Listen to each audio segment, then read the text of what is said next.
Hello，大家好，这里是某天的鱿鱼小屋，给大家讲一下最近发生的一些恶心人的事儿吧。先从前天开始说，前天我们这物业给别人家修水管，结果把我们家给修没水了，整整一天他们都没排出来是什么原因，最后发现是管道堵了，最后往管道里面打气才把这个管道给疏通开。期间我们都打算第二天停止营业了，然后拒绝了好几组顾客，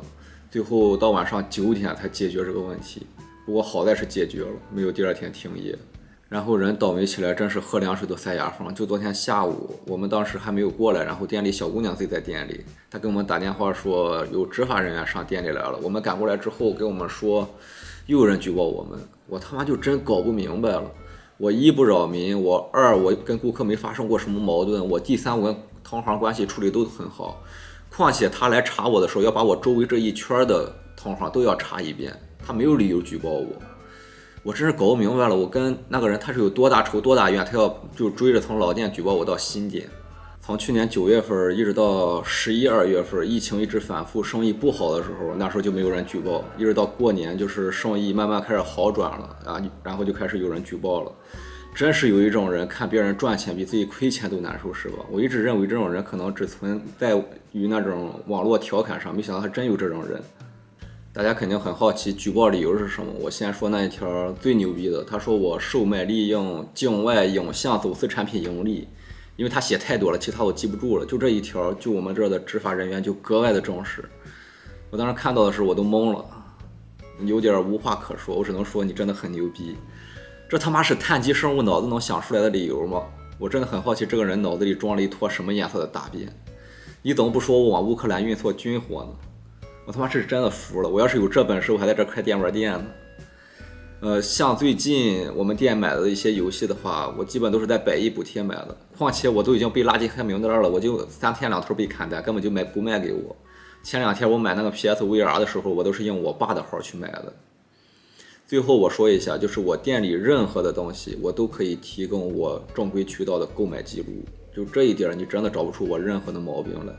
然后他还说我这里的游戏什么涉及血腥暴力什么巴拉巴拉一大堆，我也记不太清楚了。然后工作人员就是那些执法人员，他们确实也很尽心尽力，就在我这里翻呀找呀看呀，看那些卡带。最后他还真找出来一款，大家永远猜不到是个什么游戏，是绯红节系。他后面的游戏剧情里面写着那些敏感的词。我是一个很不喜欢2次元的人，我连打开它我都没有打开。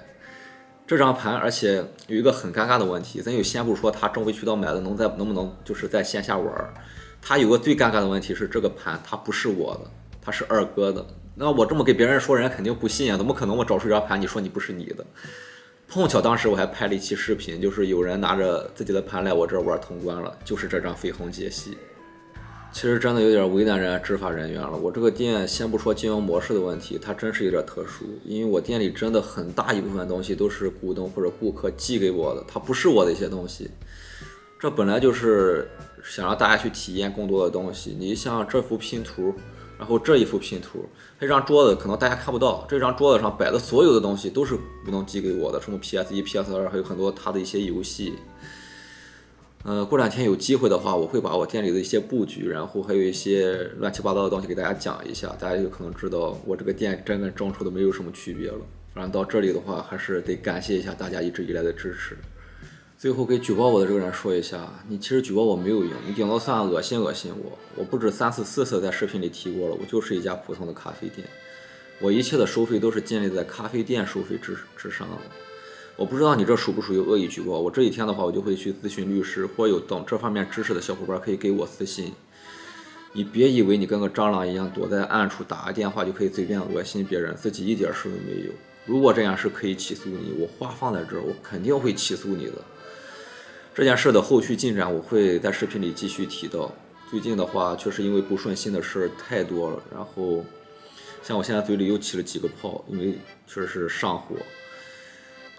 肯定会影响自己做视频的一些心态和进展，反正我也会尽量调整好的。感谢大家一直以来的支持，那今天的视频就先到这里，咱们下期再见。